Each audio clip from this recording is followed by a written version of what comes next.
fortune.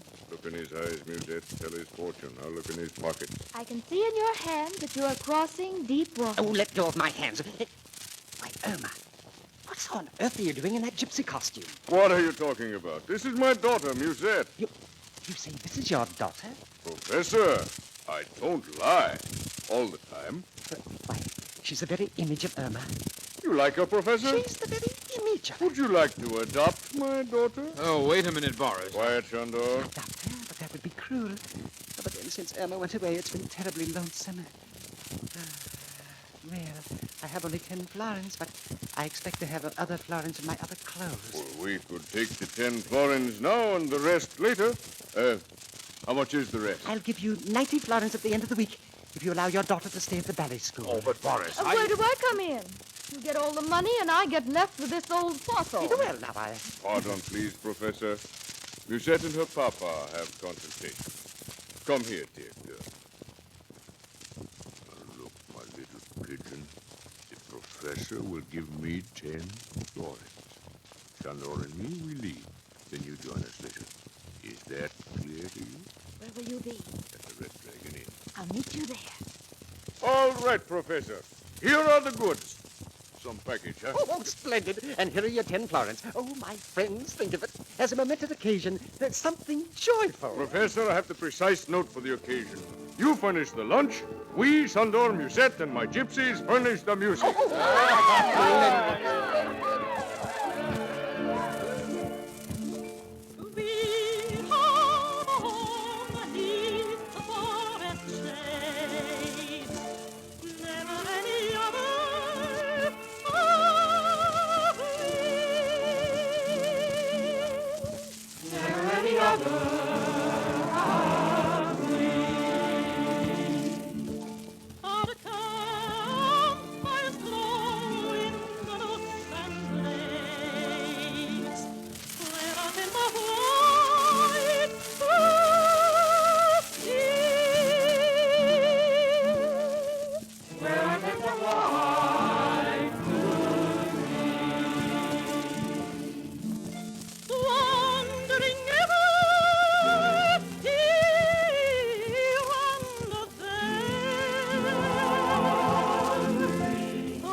And so the curtain falls on the first act of The Fortune Teller.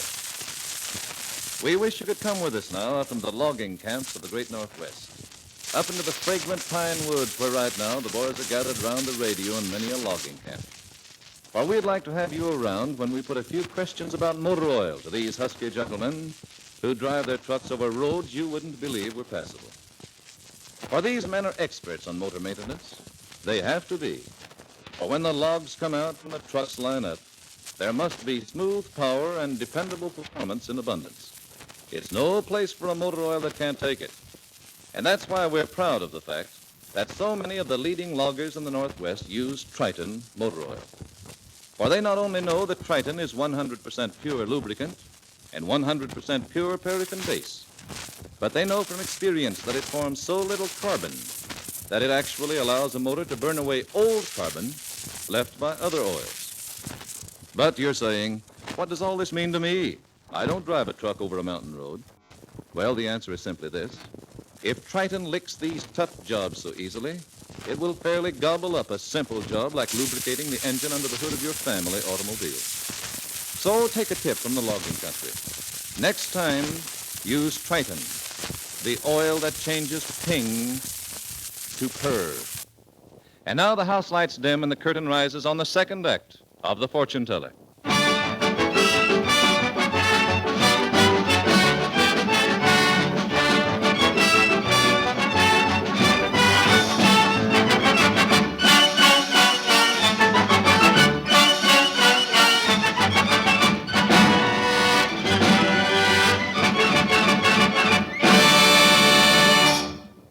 Ladies and gentlemen, I know you're all wondering what happened to Irma and Ladislaus.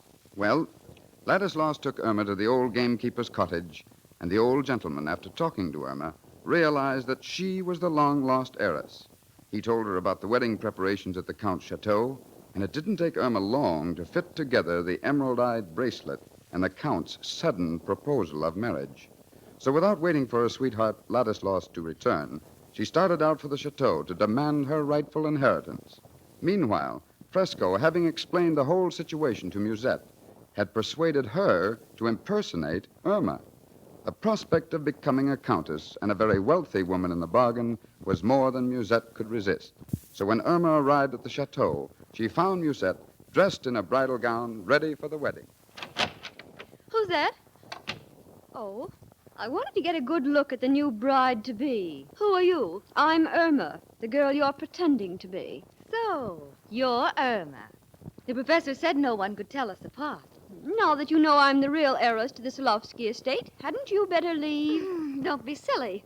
Who do you think is going to believe you? Why, everyone thinks you threw yourself into the lake. You better leave before the Count comes in. I'll do nothing of the sort. Irma, this is Ladislaus. The old gamekeeper told me you were here. Ladislaus, now we'll see. Irma, the old man said you...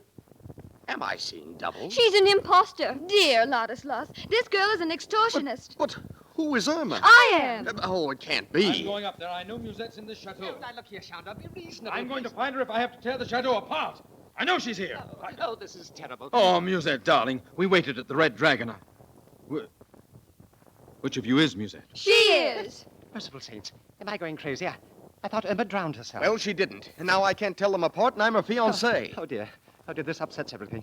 Now, look, girls, this is awfully embarrassing. Professor, you arranged this scheme. Now unarrange it. I tell you, this girl is trying to blackmail me. Oh, dear, here comes the Count to add to the confusion. Oh, Musette, Irma, do something. Say something. Well, my lovely one, are you all ready for the Am I seeing double? For once in your life, Count, you really are seeing double. Both these girls want to marry. Oh, but that I don't want to marry him. I want my inheritance. Well, I'm the Count's bride-to-be. Well, that settles it. You must be Irma. She is not. I am. You are not. Well, it seems that Musette, whichever you are, has decided to go on with this fraud. Tonight, Father Boris and our gypsy band leaves for Tamasar. We go to wander again the fields of Romany.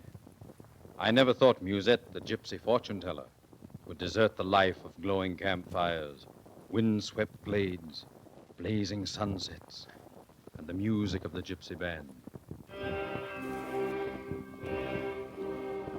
The birds of the forest are calling for me, and the shades and the glades are lonely. Summer is there with her blossoms fair, and you are absent only. No bird that rests in the greenwood tree, that sighs to greet you and kiss you. All the violets yearn for your safe return, but most of all I miss you.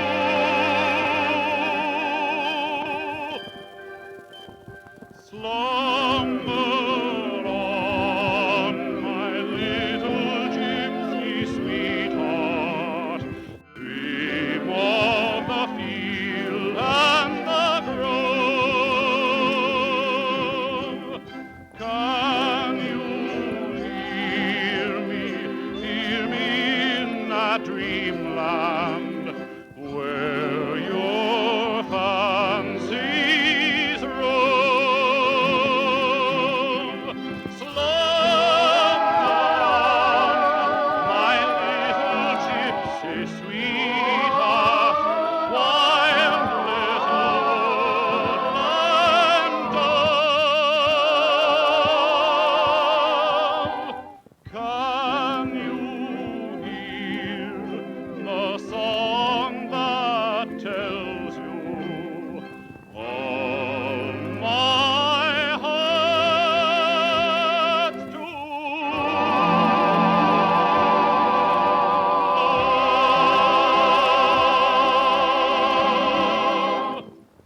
Well, goodbye. We're on our way to Tamasar. Shando. Shando, darling.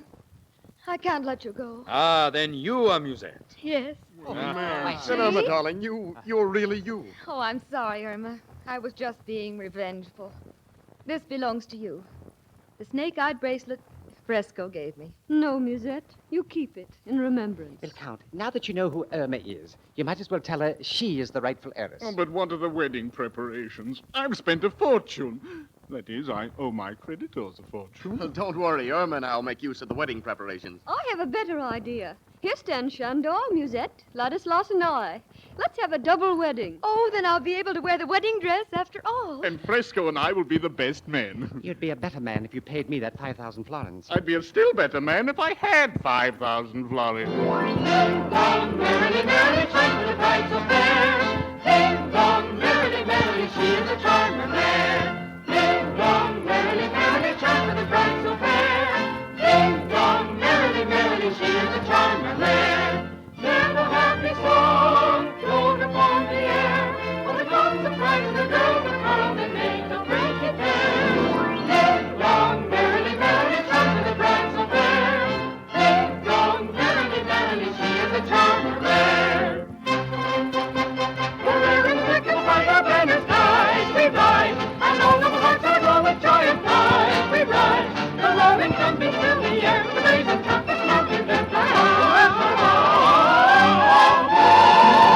Everyone, with loves and lips, the kings of innocence, the trusty sword in hand, who feels the love when in his freedom song, the man is made of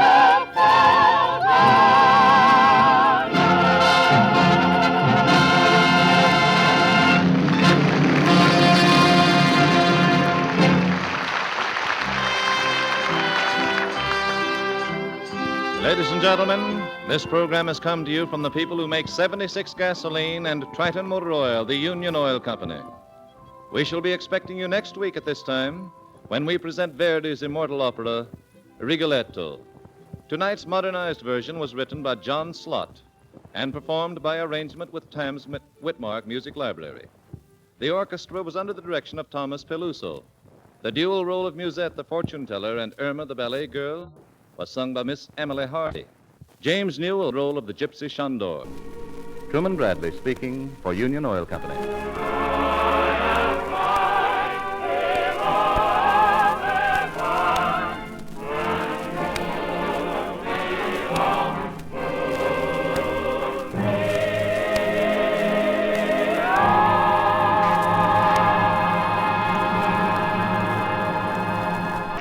This is the Columbia Broadcasting System.